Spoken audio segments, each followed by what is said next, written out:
big band Latin is sometimes confusing.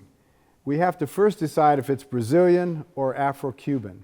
In this case, we're going to do a Brazilian excerpt for you, and we're going to talk about kind of how to develop just a very, very basic samba beat. In the case of this, we have a piano solo, so I want to bring the volume and the density down a little bit.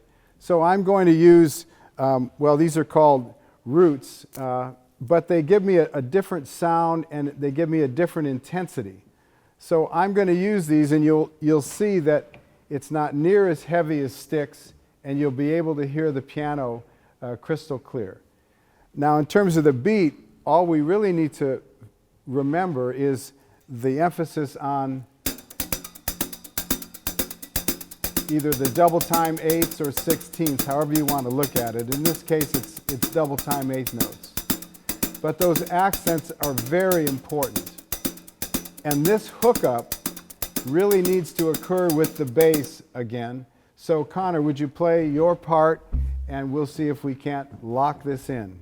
1, 2, 1, 2, 1, 2, 3.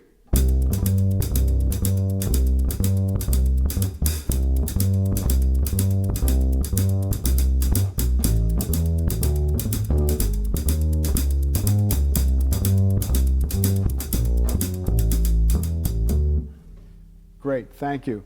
So you hear how the accents really lock in with all those bass notes. So we got a nice foundation to put the fellas on. So Kevin, would you show us what you might play in this style? Again, it's going to be more three-note voicings. It's going to be based off a Brazilian rhythm, whether it be bossa or samba or partido alto. So let's hear a sampling of what you might do in this style with Connor and myself. 1, 2, 1, 2, 1.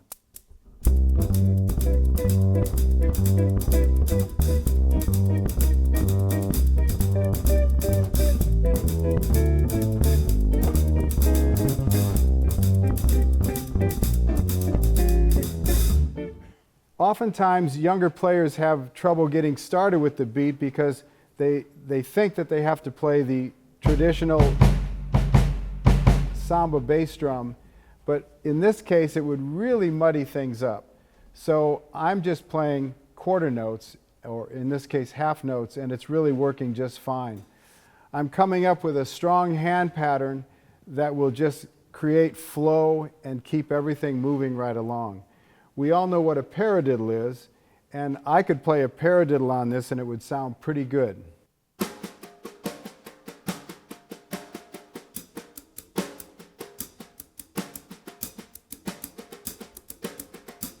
Play. 1, 2, 1, 2, 1.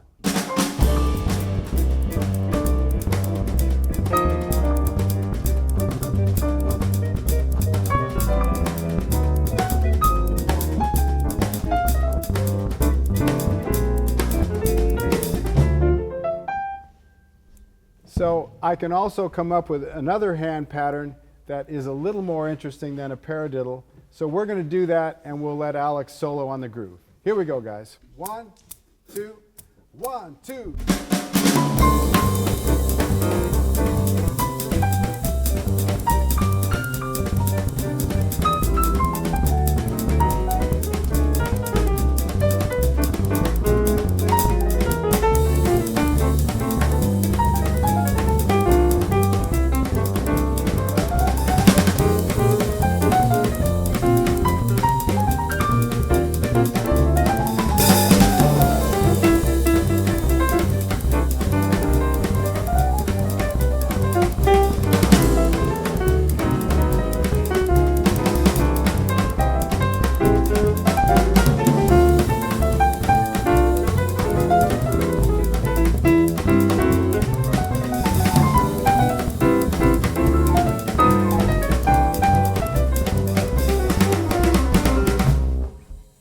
So hopefully you heard some clarity again, and you got to hear all of the instruments, their contributions, yet nothing was overpowering. And that's where something like this comes into play, as would brushes. It's really a nice texture in this style. We want to demonstrate now transitioning from Latin to swing within the same song. That's something that a rhythm section really needs to know how to do, and they need to really practice that because it's challenging to be in one style and completely shift to another style. So let us demonstrate going from Latin to swing, and we're going to feature our great flute soloist, Angie. 1, 2, 1, 2, 1, 2, 3.